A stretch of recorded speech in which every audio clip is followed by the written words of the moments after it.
Satu, dua, tiga. Assalamualaikum warahmatullahi wabarakatuh. Waalaikumsalam warahmatullahi wabarakatuh.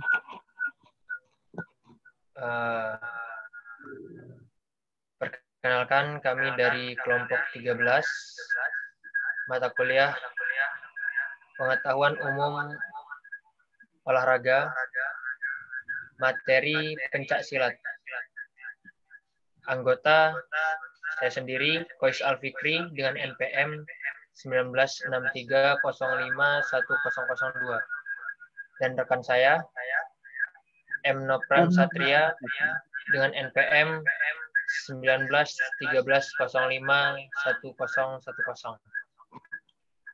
Kali ini kami akan mempresentasikan hasil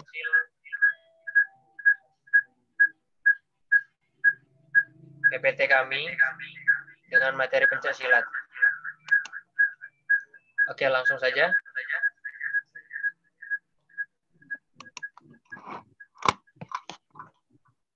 Dari pengertian pencaksilat. Pencaksilat atau silat merupakan seni olahraga bela diri yang berasal dari Asia Tenggara.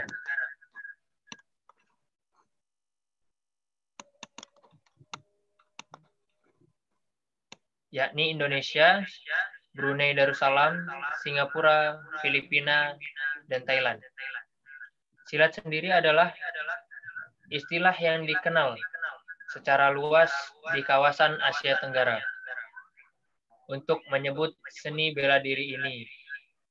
Meskipun masing-masing negara tersebut juga memiliki penyebutan sesuai bahasa lokal mereka, seperti gayong dan cekak di negara Malaysia dan Singapura. Silat di Thailand dinamakan bersilat, dan pasilat nama dari pencak silat di Filipina.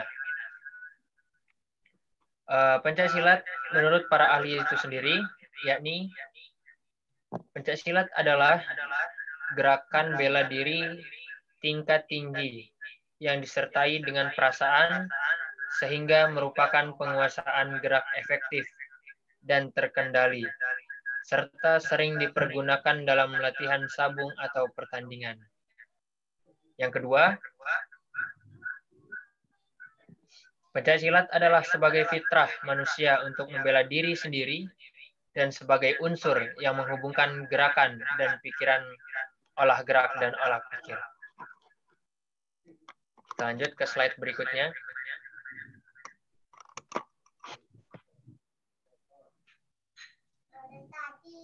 Untuk asal-usul silat di Indonesia. Mengenai asal-usul pencak silat di Indonesia, sampai saat ini belum ada yang dapat memastikan kapan dan bagaimana asal-muasal pencak silat ini.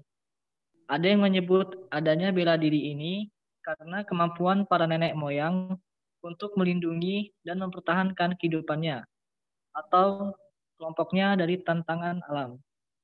Mereka menciptakan berbagai jurus dengan meniru berbagai gerakan binatang seperti kera, harimau, ular, atau burung elang. Selain itu, ada pula yang menyebut asal-usul seni bela diri karena keterampilan berbagai suku di Indonesia dalam berburu dan berperang dengan menggunakan berbagai senjata seperti parang, tombak, dan perisai. Misalnya suku Nias. Mohon maaf sebentar.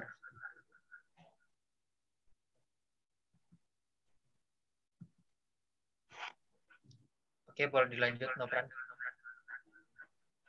Oke. Misalnya suku Nias yang terampil menggunakan parang. Adat dan tradisi suku Nias dipercaya hingga abad ke-20 tidak tersentuh budaya luar sama sekali. Meskipun asal-muasal pencaksilat belum diketahui secara pasti, namun diyakini pencaksilat mulai tersebar dan berkembang di Indonesia sejak abad ke-7 Masehi. Pencaksilat tersebut berkembang secara lisan dari mulut ke mulut seperti dari guru ke murid. Ada yang menyebut bahwa perkembangan silat berasal dari cerita legenda, seperti cerita kerajaan Sriwijaya dan Majapahit, yang dikenal memiliki pendekar-pendekar yang menguasai bela diri dan ilmu kanuragan, serta memiliki prajurit yang juga mahir dalam bela diri.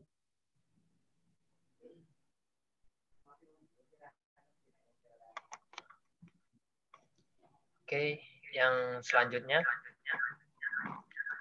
kita bisa lihat dari sejarah perkembangan pencaksilat yang ada di Indonesia. Karena tadi pencaksilat itu sendiri berasal dari Asia Tenggara, salah satunya di Indonesia. Kita lihat sejarah perkembangannya di Indonesia. Sejarah perkembangan pencaksilat mulai tercatat ketika penyebarannya banyak dipengaruhi oleh kaum penyebar agama Islam pada abad ke-14 di Nusantara. Pada masa itu, silat menjadi pelajaran utama yang banyak diajarkan di berbagai surau atau pesantren. Biasanya latihan bela diri ini dilakukan sebelum mereka mengaji atau setelah mereka mengaji. Sehingga pencak silat itu sendiri menjadi bagian tak terpisahkan dari latihan spiritualnya. Selain sebagai bagian dari latihan spiritual, silat juga menjadi bagian tak terpisahkan dalam upacara adat berbagai suku yang ada di Indonesia. Misalnya, kesenian tari randai yang tak lain adalah gerakan silek Minangkabau atau silat Minangkabau. Suku lainnya yang menggunakan pencak silat dalam adat tradisinya adalah Betawi. Betawi memiliki tradisi palang pintu, yaitu peragaan silat Betawi yang dikemas dalam sebuah sandiwara kecil yang diberagakan sebelum akad nikah. Biasanya kita lihat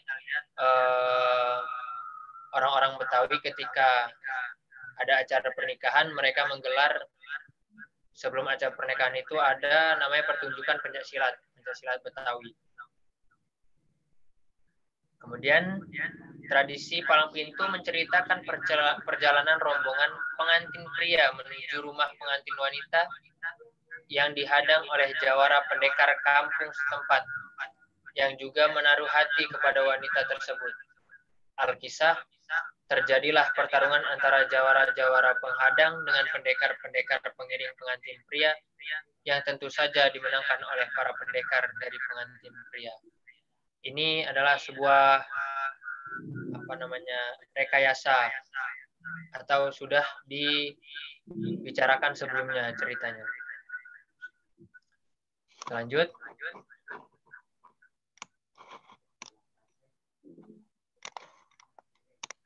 Pencaksilat terus-menerus mengalami perkembangan dan memunculkan berbagai aliran silat di berbagai daerah di Indonesia, seperti aliran Cimande dan Cikalong, aliran silat Merpati Putih, Perisai Diri, dan masih banyak lagi.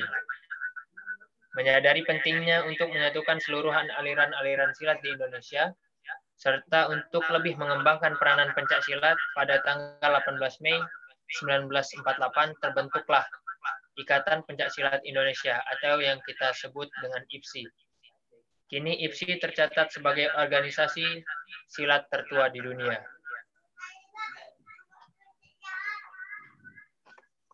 Oke, kita lanjut ke teknik pencak silat. Baik, teknik-teknik dalam pencak silat di sini ada dua, yaitu teknik dasar dan teknik serangan. Teknik dasar dalam pencak silat itu antara lain ada kuda-kuda, sikap pasang, gerak langkah, dan jurus. Untuk teknik serang itu ada pukulan, tendangan, tangkisan, dan bantingan. Dan untuk tingkatan dalam pencak silat itu sendiri, itu ada 4. Yang pertama, pemula. Pemula ini mempelajari semua tahap dasar. Yang kedua, menengah, difokuskan pada semua gerakan dasar. Pemahaman, variasi, dan bakat pesilat mulai terlihat. Yang ketiga, ada pelatih. Hasil dari kemampuan yang matang berdasarkan pengalaman di tahap pemula dan menengah. Yang keempat, ada pendekar. pesilat yang telah diakui oleh para sesepuh perguruan.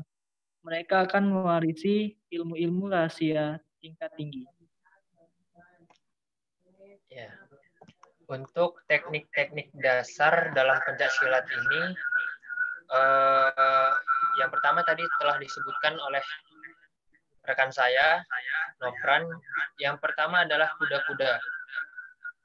Kuda-kuda ini untuk memperkuat pertahanan atau kaki kita. Latihan kuda-kuda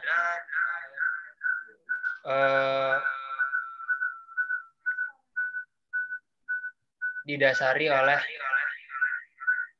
kaki yang merenggang atau dilebarkan. Kemudian ada kuda-kuda atas, kuda-kuda tengah, dan kuda-kuda bawah. Yang kedua, sikap pasang. Sikap pasang ini ketika kita sedang dalam pertandingan. Yang ketiga, gerak langkah. Dan gerak langkah juga dipakai saat pertandingan. Yang keempat, jurus. Ada beberapa jurus dan teknik dalam pertandingan.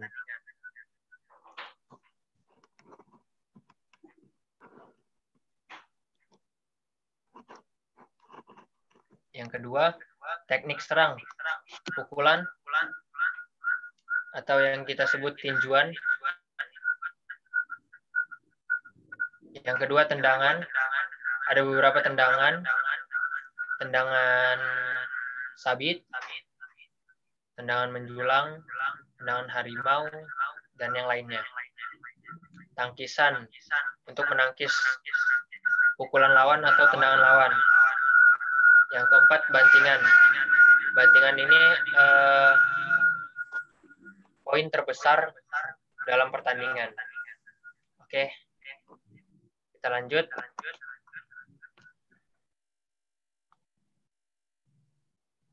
Peraturan dalam pencaksilat. Setiap pesilat yang akan bertanding setelah mendapat isyarat dari wasit memasuki gelanggang dari sudut masing-masing.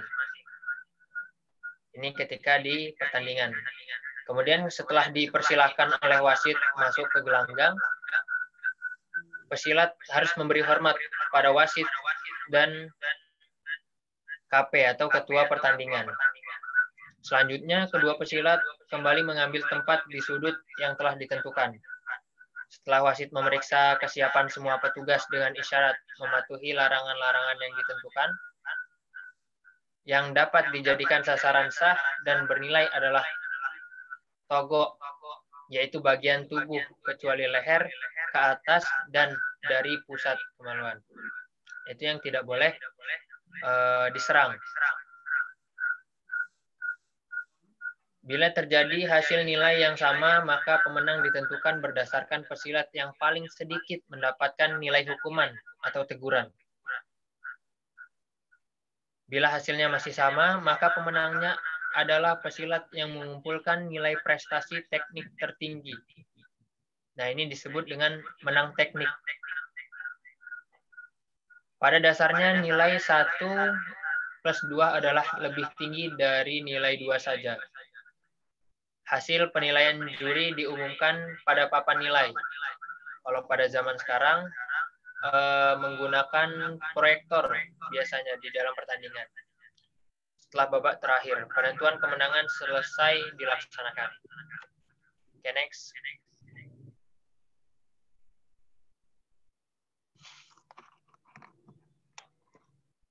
Oke, untuk kejuaraan pencaksilat. Di sini ada beberapa kejuaraan pencaksilat. Yang pertama ada SEA Games. Kedua ada Asian Games. Ketiga, pencaksilat Belgium Open. 4, kejuaraan dunia atau biasa disingkat Kejurdun Tapak Suci Solo. Dan pencaksilat World Championship. Ini beberapa kejuaraan pencaksilat.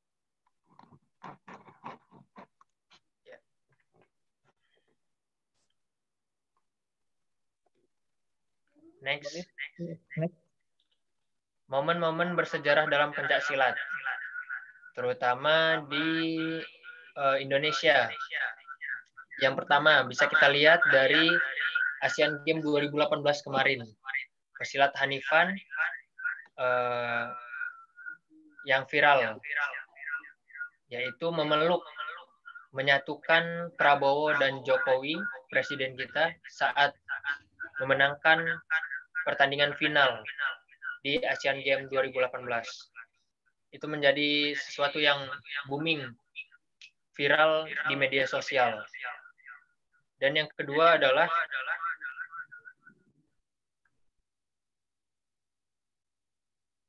ini mohon maaf Pak, salah nomornya. Yang kedua, kejuaraan dunia silat tapak suci untuk pertama kali akan digelar di Solo. Yang kemarin tahun 2019. Kejurdun tapak suci pertama digelar di Solo.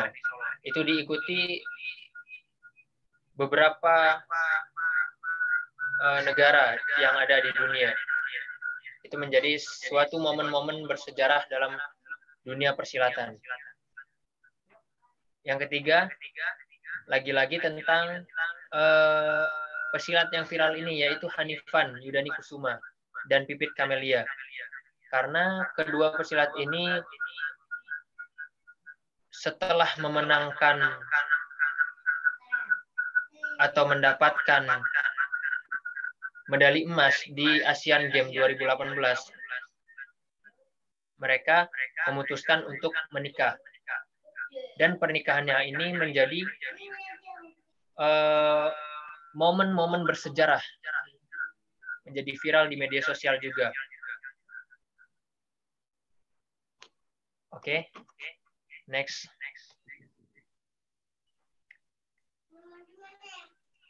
Oke, untuk rekor-rekor dunia pencak silat. Di sini pencak silat bersinar saat Asian Games 2018. Pencak silat saat ini diminati negara Mesir dan negara-negara lainnya. Dan ini menjadi rekor muri untuk dunia pencak silat. Dan ada juga Abbas Akbar, atlet yang mengharumkan Indonesia, peraih emas juara dunia dari tahun 1993 sampai dengan 2004. Dan ada 45.024 pesilat dari pesilat Persaudaraan Setia Hati (PSHT) atau biasa disingkat PSHT memecahkan rekor muri dalam kegiatan Bumi Reog Berzikir 2018 dan deklarasi pemilu damai di Ponorogo, Jawa Timur. Menjabarkan tentang rekor dunia pencak silat. Salah satu pesilat Indonesia yang telah dikenal di beberapa negara, yaitu Abbas Akbar, atlet Indonesia yang telah mengharumkan nama Indonesia di negara sendiri atau bahkan dunia. Yakni rekor beliau adalah mendapatkan medali emas juara dunia dari tahun 93 sampai dengan 2004. Itu pertama kalinya pesilat yang mengharumkan Indonesia di dunia. Next slide. Oke, terima kasih. Cukup sekian. Mohon maaf dari kami apabila ada salah kata, salah ucap, atau salah tingkah. Kami mohon maaf. Kepada Allah kami mohon ampun. Bisa kita lihat di sini akun YouTube kami, Pesilat Tangguh. Bisa kalian subscribe dan tonton, like, share juga ya. Kalau ada pertanyaan silahkan kalian kirim pertanyaan kalian melalui email kami di koisalfikri26@gmail.com atau di nomor WA kami 08956071077722.